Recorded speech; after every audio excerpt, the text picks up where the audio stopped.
Good morning, family. How are you? Are you ready? Are you ready? Are you ready? Okay, it is 10 o'clock, and I am excited to be doing this special live. Good morning, Elena, my sister. You are in the house, and I have a special guest with me today, and this is a live that I'm excited about. Her name is Miss Nakesha Lee, who is the CEO and owner of the CEO and owner of Driven Career Services, which she launched in 2014. Miss Nakesha, thank you so much for being on Living Your Life Without Limits. How are you doing? I am doing great, and thank you so much for having me. I am so excited about this one for sure. Oh, I am absolutely excited too. So, family, let me tell you a few things. So, Miss Nakesha, we are going to do a raffle at the end, and she's going to take open questions, but we do have a little bit of a things we're going to get through. So, if you need your resume to be updated or you want to be entered into the raffle, then say I'm in, because we're going to enter your name into the raffle and we're going to do a wheel at the end, and two people will get a chance to win their resume being professionally updated by Miss Nakesha Lee. So if it's something you need or you want someone else that you know that might need it, you make sure you join in on this, okay? So, Miss Nakesha Lee, I understand, first of all, you started this business because you were frustrated with your own resume not getting the attention. Yes, during that time in 2014, I'd actually just moved to Phoenix, Arizona. People in Jasmine and Chanel. Okay, go ahead. And yeah, just moved to Phoenix, Arizona, and moved there for a job. I was in the job for a year, and I just became really frustrated because I felt stuck. I asked for assistance with my resume, and I really didn't get the attention, from leadership team at that time. So I spent about 2 hours one night and going through my resume, going through all of my skills and all of the things that I've done.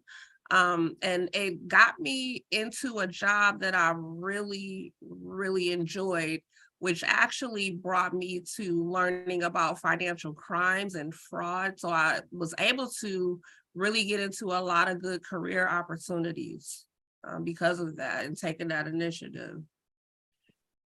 And I know your center not only helps with resumes, which is the focus that we have today, but it also helps with career development, how to interview, different tips and tools to kind of help people polish up and kind of land that dream job or career elevation that they're looking for. Is that right?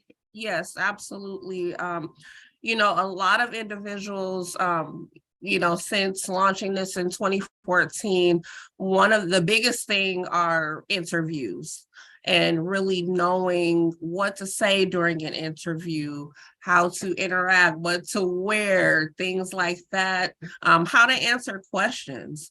And I really started seeing that within myself. So a lot of times, I would apply for jobs so I can interview. And that's how I practiced for my clients. Excellent. So, how this subject came about, family. A good friend of mine, her name is Brooke, and actually a mutual friend for me and Nakesha. And Brooke sent me an article that was written by an HR organization that had talked about why employers ghost job seekers and ghosting resumes. And I thought, wow, this is very interesting. I'm now 31 years as a professional, but I can remember years ago when I started out, I would also submit resumes some places and it would like go in this black hole and didn't know what would happen to it, didn't hear anything back. I didn't know it was a term called resume ghosting, but it actually personally happened to me. And I used to wonder, well, what's going on? Why I ain't heard anything? They seemed excited, they seemed jazzed, and then nothing would happen. So this is how this came about. My goal is always to motivate, educate, and bring inspiration to the platform, and especially in a time where there's a lot of challenges in the area of work, employer-employee relationship. So Miss Nakesha is getting ready to first walk us through a resume that she received, and then talk about the 6 tips on how to avoid a resume from being ghosted. And then we're going to also filter questions from any of you that have logged on. Remember, if you want to be entered into the drawing, you need to say I am in under the chat so that we can make sure that we get everybody who wants a resume. The resume can be either for you or someone that you know. You know, we all know somebody who needs a job, and they may not act like they need a job or they need an upgrade. So we want to get you professional help. It is expensive to get a professional resume done. And we know money is tight for a lot of people. And we at Living Your Life Without Limits like to support our listeners and viewing audience. Okay. So the first thing that we're getting ready to do is we're going to go and look at a resume that Miss Nakesha received from someone. This is a resume, a pre-resume. So Miss Nakesha, this is a resume that someone sent you, that came to you for help. Mm-hmm. And let me try to bring it up to the beginning here if I do that. I'm grateful to God that my voice is coming back, family. I have had no voice for days. So I'm coming back. Okay, so Miss Nakesha, tell us a little bit about this resume that you received and what they were trying to accomplish before we go into our 6 tips that you have for us. Yeah, absolutely. So a few months ago, I received a message from this client. They were currently working for railroad, and they were trying to get into like an executive position. And they had submitted this resume to a number of different positions, and they weren't really getting any looks. They weren't getting any callbacks. And they found me on Facebook through Druid Career Services, and they enlisted my help at that time. They were looking to apply for an executive officer level 2 position. They had tried before, and they, again, didn't get the opportunity. They got a rejection, and the opportunity came about again, and they really, really, wanted this job. So when they found me on Facebook, they sent me the job description, and they sent me this resume and asked if I could take a look at it to see, some of the reasons why they may have been getting rejected. And at that time, they asked if I could rewrite it for them. So I want to say this, family, and I was just talking to someone recently about something. You can see this is an educated person, says has a master's degree in science. Writing skills are certain particular things such as resumes and bios and different things. Sometimes it's just a niche and you need outside help. It doesn't mean that you're not intelligent. It doesn't even mean that you're not skilled, but certain times you need the area to have an expert help you bring your voice or bring what you're trying to do to life. So never be afraid to step out for help if you're trying to elevate. I find I just had something happen recently to me personally where I was critiquing someone in something in terms of their documentation for clinical, and they took it way too different. So something like this, here this person has a master's degree. They know that they're qualified for the job, but they said, listen, I've been passed up. Now I need help. Now, before we go into the tips, Miss Nakesha, was there a successful outcome to this story when you changed the resume? Yes. So when I changed the resume, I love to reach out to my clients after, because I want to find out, number one, did what I offer work? Number two, if it didn't, then we need to find another way to rewrite some things or restructure. So when I reached out to this client, he told me that, he ended up receiving a call back. He went through the interview process for the executive officer position. And he actually took me through the entire process, and they ended up offering him this position.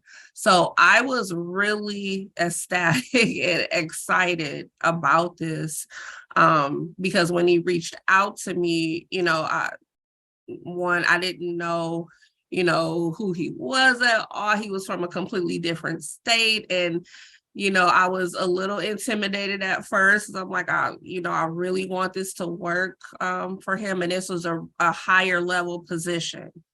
And, I'm just grateful that it was a good outcome. I really, try to pay attention to his needs and what he was looking for. And the job description, I always ask for that because I think that's key when it comes to writing the resume. I agree. And I also know sometimes you need more than one resume. So as we go through this, I'm going to go through the tips that you sent. I'm going to just call out the first tip and you give us an explanation. And then when we get through the 6 tips, we're going to go through and see what's on the chat, any questions anybody may have particularly. And I'm really loving this because I hope some people will get something out of this. Okay. So I'm going to stop sharing this and we're going to go through the tips here. All right. So the first tip is increase your social media presence by including a professional profile picture on LinkedIn. What do you mean by that? So LinkedIn has become a huge phenomenon. It's big. It really is, especially when it comes to job seeking, professionalism. I found if you have a very professional profile for LinkedIn, especially if you're looking for jobs or, you're seeking a professional career, LinkedIn is really good. But you want to have a strong presence on there because you can connect with other professionals. You can connect with recruiters where, if they're searching for candidates, you can be in that pool of, candidates that they search, but you have to be searchable, so having a really professional profile picture, having your profile, whatever is on your resume should match the LinkedIn profile. Absolutely. I agree. There was one question that came up here for someone, Juanita Anderson. She said, when reviewing resumes, I'm looking for the position I need to fill, not necessarily the person. That's great. So what would a resume reflect on that to help her get what she might need? So can you repeat that statement again? She said, when reviewing resumes, I'm looking for the position I need to fill, not necessarily the person. So how could a person preparing, say Juanita is the hiring manager, prepare for something like that? So she's really looking for the position to be filled, not necessarily the person. So what could help? When I hear that, I hear she's looking for how that person fulfills those job duties that they're looking for on the job posting. And that's a lot of times that is missing. That's one thing that I've noticed. That's why I ask for job descriptions often. And I ask, do you qualify in these requirements? Because this is specifically what this company is looking for to fill. Great. So another tip you have is avoid being vague on your resume profile. Yes. So a lot of times, or a lot of resumes that I review, when they explain what they do, objectives in their job. Sometimes it can be either, unclear or vague, not specific enough information. It's not concise. And it's important to have strong, concise statements, not a paragraph per se, but something that's going to grab the attention of the recruiter or the manager. So a lot of times I'll see statements, if someone has experience in training, I'll see something as simple as trained employees or trained new employee. That's not enough.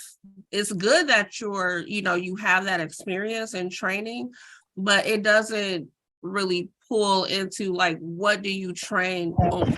So you could say, and even the number of people that you do train, because that comes into play, that matters as well. So you could say, instead of train new employees, you could say trained 50 plus employees on new fraud objectives to mitigate risk concerns.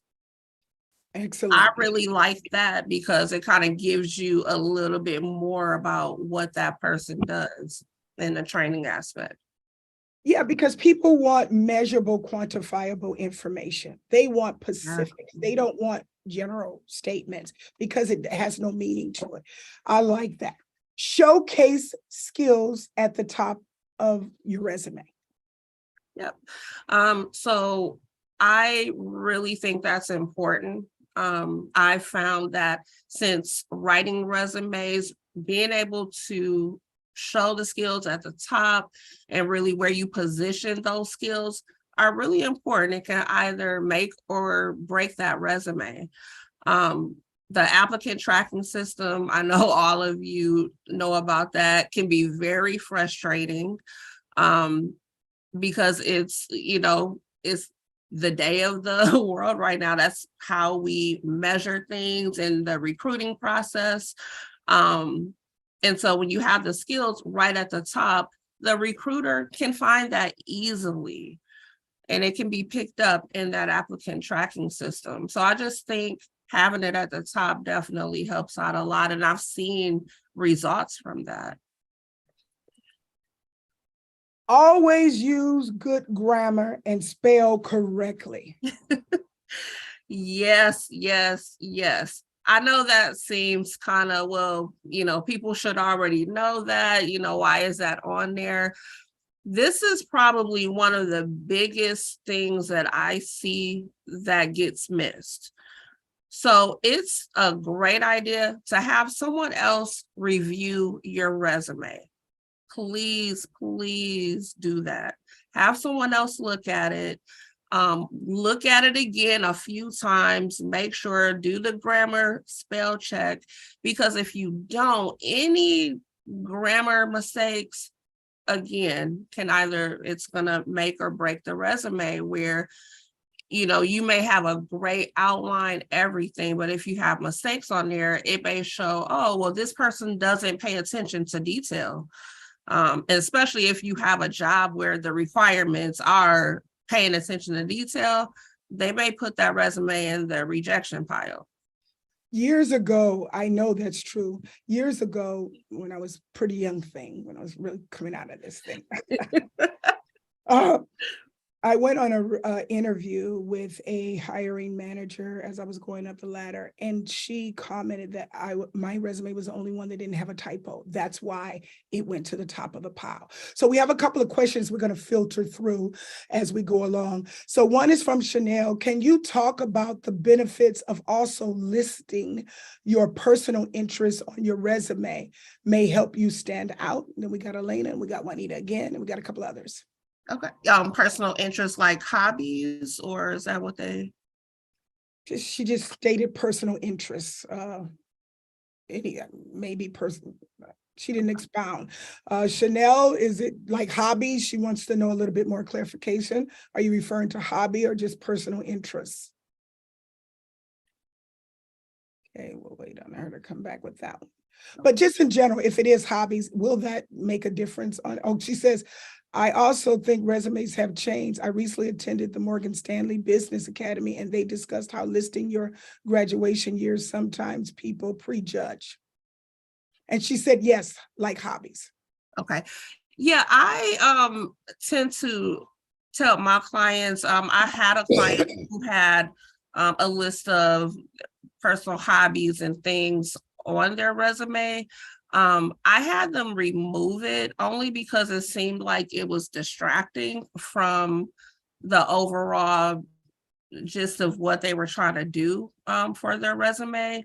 So, and it also could depend on the type of industry as well. So you really want to look at that also. I know in the past when I've interviewed or written a resume, any like personal or hobbies and things, I normally try in that interview, if I connect, that's where, if I could kind of include that in there, I do it at that time, not necessarily on the resume itself. Okay. And Elena had a question. Is it important to include GPA in advanced degrees? I think that it does have some benefit to it. This client here, where we saw the example of the resume, the revised resume, I ended up keeping GPA information on there. They were going for an advanced level position. So I felt that it would be beneficial for them. Okay. And then we have people kind of agreeing about the typos, Jessica and Juanita, and also going back to, and I think you said it, Chanel said it as well, it depends on the industry as well in terms of keeping the personal on it or not. Okay, we got two more of your tips. The other one is use bullet points and white space. Tell us about that. Yes. So a lot of times you find resumes are cluttered with words. So you want to pay attention to how you place things on your resume.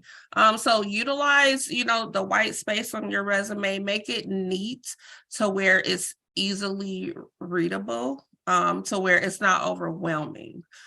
Sometimes when there's so much clutter on a resume, the recruiter will not read it. I've spoken with recruiters who told me that very thing, that they will go to the next resume because it's too much. Less is more. Less is more. I've learned more and more. Less is more. People want a Reader Digest version, but they want it to be specific. They want it to be a matter of fact and clean, because people are busy. So I agree with that. Chanel had another question. Are cover letters still important? Yes, cover letters are still very much so important. I feel that cover letters really kind of put you ahead of everyone else when you include it in your resume.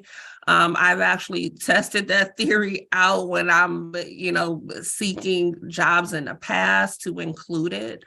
So yeah, I definitely still think that you should. Okay. One last tip. Do not embellish details from your past experience. Yes, this is a big one for me because I have seen it. I have heard stories before. And I know, sometimes you want to embellish and kind of exaggerate. If you don't have the experience in a certain skill, or please don't include it on the resume, because some companies, they will kind of test that. So if you get that position, 6 months down the line, they're asking you to complete something that, they thought you had experience in, and you can't do it, that could cause a lot of issues. I mean, and it's unethical. Okay. So Elena had a question. Are thank you emails industry standards? Yes, I always offer that. I have done that in the past when I've applied and interviewed, I've sent thank you emails. It shows a level of professionalism, I feel. Which is out the door with so many errors. But we're going to get to those subjects on other podcasts. Jessica Johnson said, in regards to bullets and font in general, is there a particular font that should be used on your resume? That's a great question, Jessica. Oh, yeah, this is a great question. Very good. I know a lot of times in my research, I know Times New Roman, what's the other one? Calibri? I'm probably saying it wrong. You do want to have, I think Times New Roman is a standard one that everyone uses. You want to avoid, I would say, anything that's too creative. I would say keep it standard, your normal standard fonts like the Times New Roman.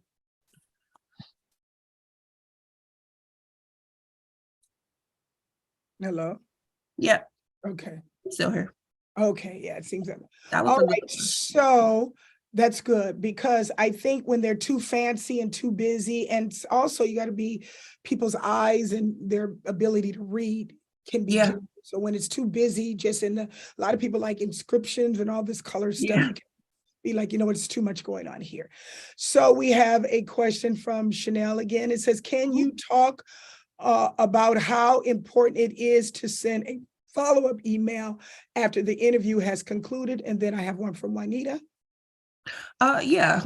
Follow-up emails I think are really important.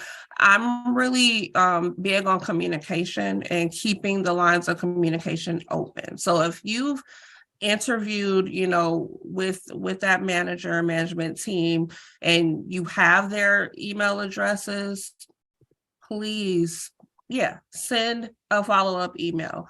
I have even in the past, when I've interviewed, I've asked, may I have your email? I would like to, follow up. And that's not, bad to do either. Okay. Juanita actually has, it's kind of like a piggyback on that. How soon should you follow up on your resume sent? That's a good question too. You said, how soon should you follow up? So after you've submitted it and,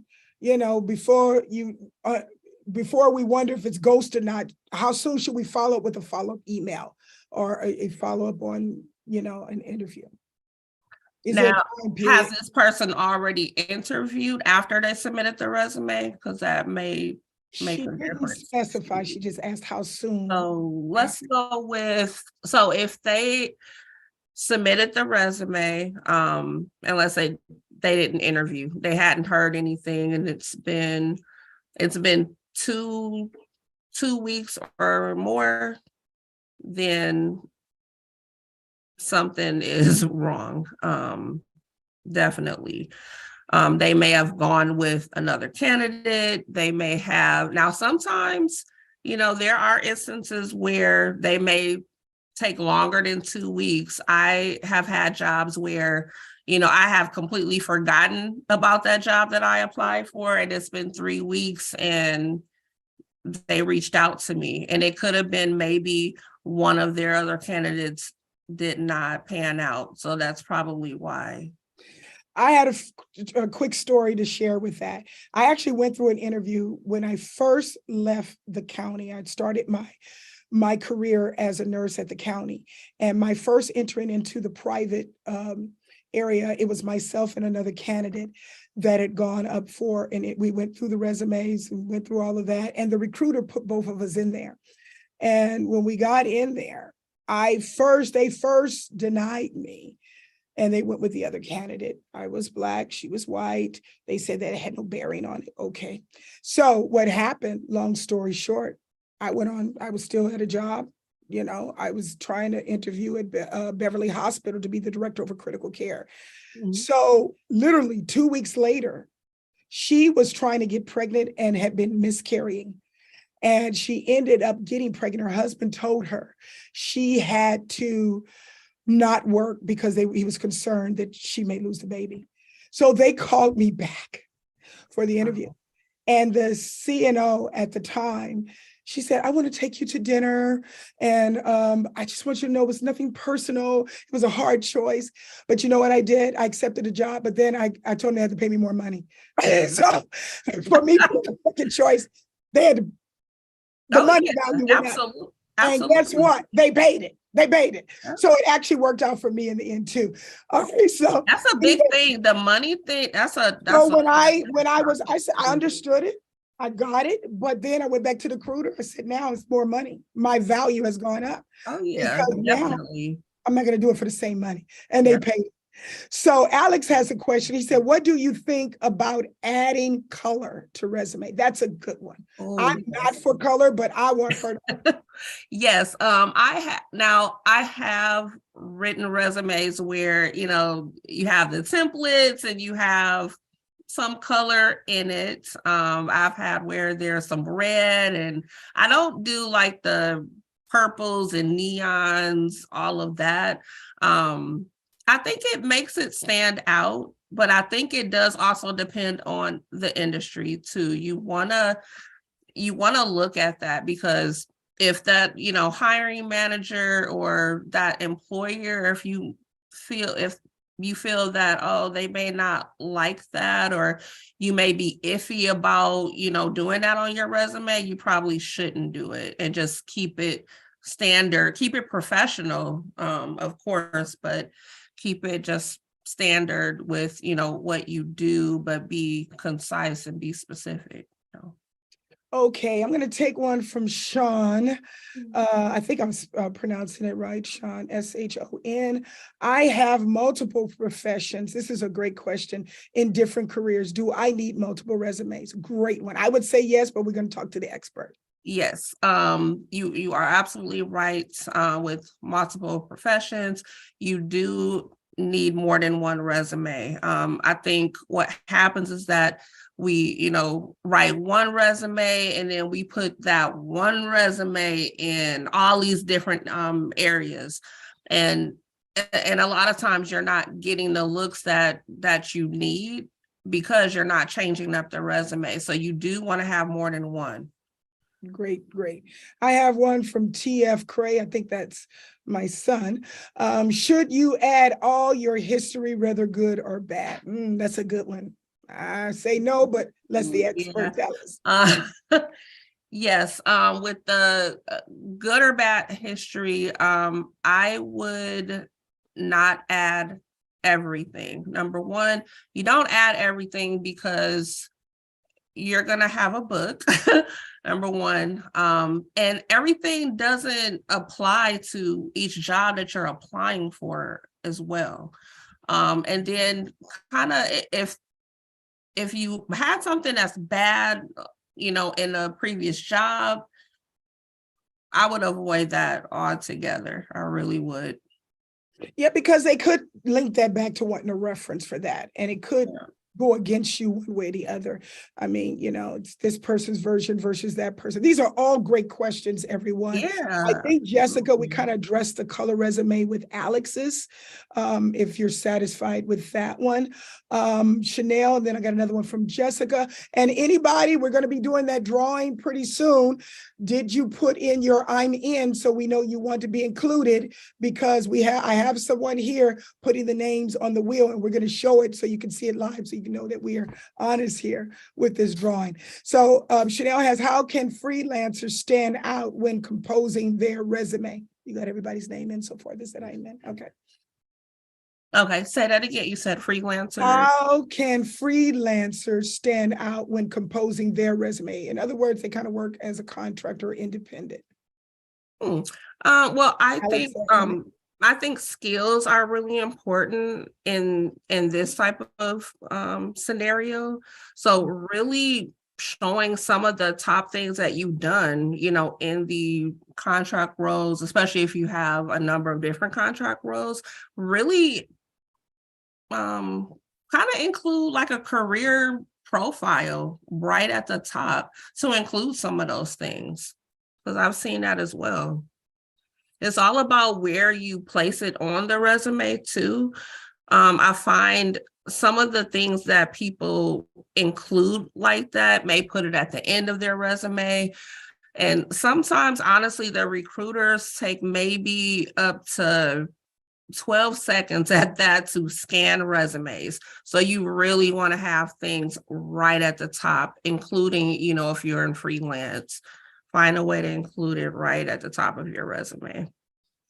So Jessica had a question here. After being ghosted from a particular company, if another position opens up in that same company, would you suggest applying again? That's a great question. I like that. Yeah. So if I would suggest applying again, the reason that I would is because if you have a strong interest in this role, especially if it's in your career path of your career goals, really find that time to look at your resume, find out some of their requirements, preferred and required, and really take some time with your resume to get it out there. Because I find when you take that time, even if you haven't ghosted from a previous job, because this has happened to me before, and I've went out for that same company, different position, and I was contacted. So it's really all about how you write the resume to get your foot in the door. Because it's also different hiring managers too. So the Yes. companies oftentimes have more than one person unless it's a smaller company. And then Right. sometimes the people go and people leave. You went that time, this was a manager, now it's somebody different. So people are looking for different things. So I agree with that. Chanel, I think it's a follow-up to TF Craze about good history versus bad. She said, what if omitting that information leaves a gap in your resume? What do you do about that? So if it leaves gaps in your resume, then I will look at the type of resume that you're writing. So there's chronological resume where you're highlighting, I've been at this job from this time to this time and so on. A functional resume is mostly what people will use to avoid, showing the gaps if you're changing careers, where you're just focused on like the skills versus chronologically, listing the jobs. Okay. All right. I'm going to take two more of these so we can get to these are very good questions. Yeah. I'm so excited that people are really engaged. We have LC that says, how long should your resume be? 1 to 2 pages, depending on work history. That's a question. It's a great question. Yeah, this is a great one. It's a common one because the example that we reviewed, I believe that resume it might have been 4 pages. So you wanna, and you mentioned less is more. So I condensed that resume to 2 pages and still keeping a lot of their information. I just looked at what was important versus what didn't need to be on there based on a job that they were applying for. So try to keep it at least at 2 pages for sure if you can.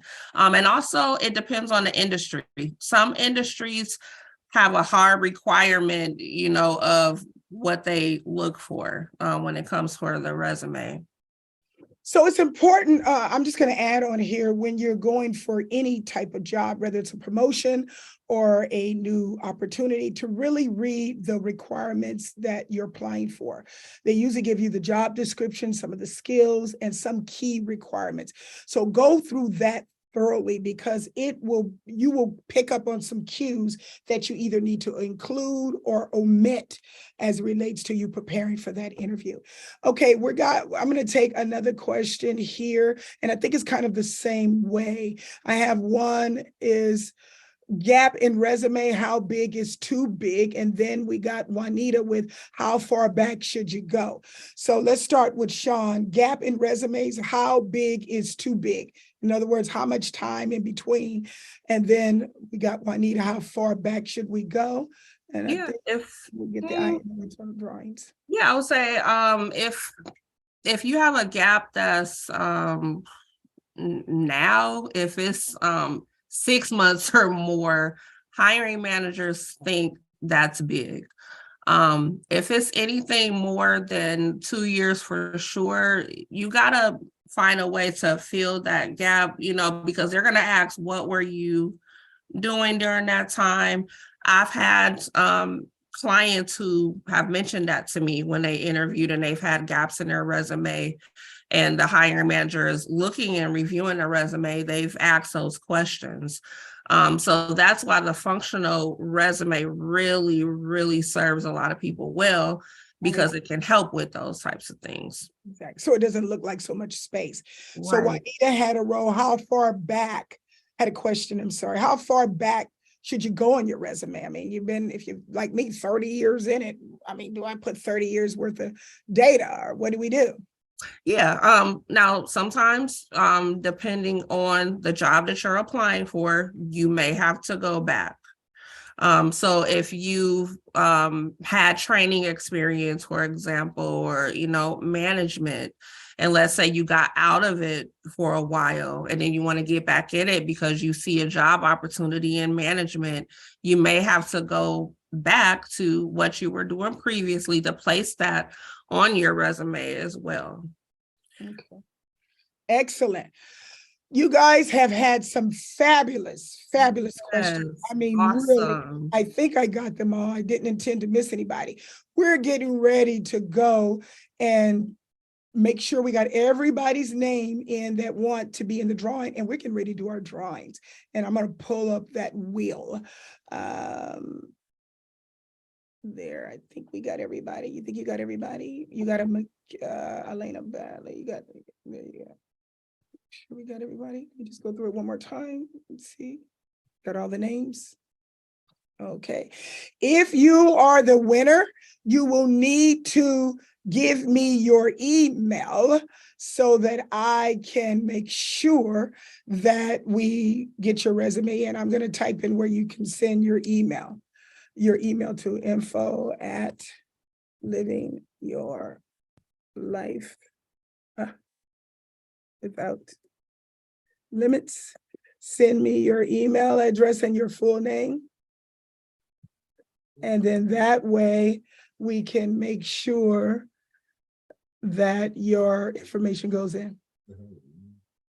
Wait a minute. So hold on. We're going to go on here. We want to show them spin the globe. We're going to show them spinning the globe. So we're not going to spin it yet. We're going to go back. So everybody can see we don't cheat on here. One time before when we gave away tickets, they were like, y'all cheating. We ain't cheating. Folks think you cheating. Hey, let it think you cheat. Y'all cheating. Okay, so now we're gonna go to the globe. Let me see. I'm gonna go to the hold on one second. Let me go to the I gotta go to the wheel. Let me go to the wheel. And that way everybody can see it for themselves. And we're gonna spin it on live. All right. I'm gonna share. Let me pick a new share here. Y'all don't know how proud of myself that I'm doing this today by myself. I know God is good.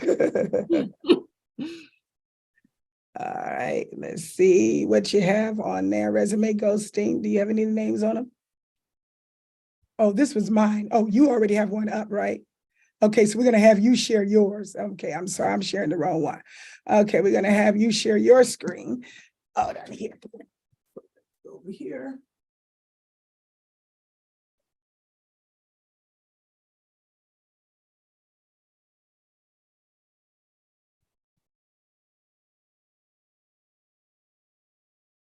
Okay, so the first winner is that IC? IC is the first winner.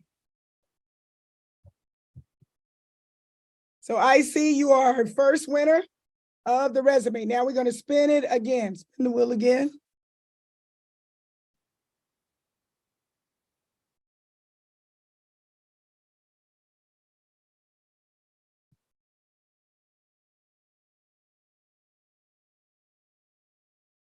Jay McKee.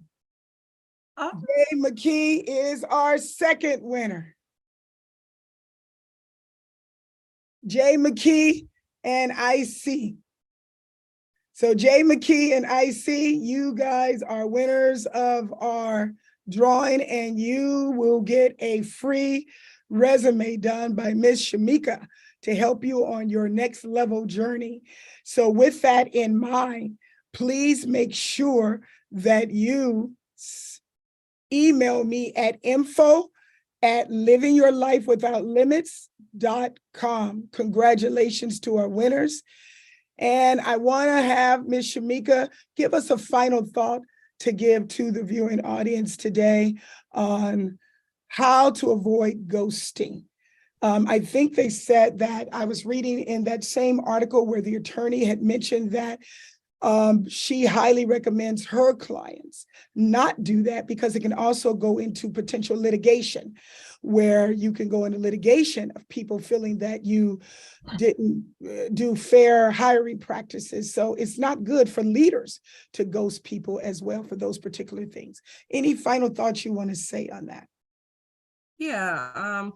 I just want to say, I know that it can be frustrating, when you've had that initial contact with the company, with the hiring manager, and, things appear to be great in terms of communication, and then you don't hear anything at all again. But please do not be discouraged. Look at, number one, different companies. There are so many different job opportunities out there. If you have a career goals and a focus, definitely don't let that stop you. And a lot of times frustration, in that regard will stop you from just trying altogether. Also, seek assistance. If you're finding that your resume isn't, getting the looks that, you want it to, go back to the drawing board. I have done that in the past. When I started in 2014, again, I was so frustrated. But I took some time, went through my resume, even though I didn't have the assistance at that time. It allowed me to connect with others in the future to really help. I have a mentor now, during this journey. So definitely don't give up, for sure. Excellent. Well, I want to thank you, Miss Nakesha, for your knowledge, your expertise, and congratulations to our winners. I want to thank you, the people that tuned in today. Hopefully you are fans of Living Your Life Without Limits. And I want you to know that we are shifting the gear and leveling up this year, bringing information that will help you in work and preparing you as either as a leader or an employee, dealing with some issues that I think that you will find very helpful and beneficial. So we have a lot of things coming up. One of the next episodes that you're going to be hearing about is called The Quiet Quitter versus the Quiet Termination. So I am here to motivate you, to educate you, and elevate you to live your life without limits and prepare you in your work environment, be it a leader, an owner of a business, or a visionary to get your own business, or even just a better employee and how to deal with things. So once again, subscribe if you're not already a subscriber to our channel, and stay connected, because guess what? We're just getting started. I'm going to sign off. And what's my sign off? Remember to what? Love yourself. Take care of yourself, because guess what? You are absolutely worth it. Thank you for joining us for this live, and I'll see you next week. God bless you all, and have a safe weekend. Bye. Signing out.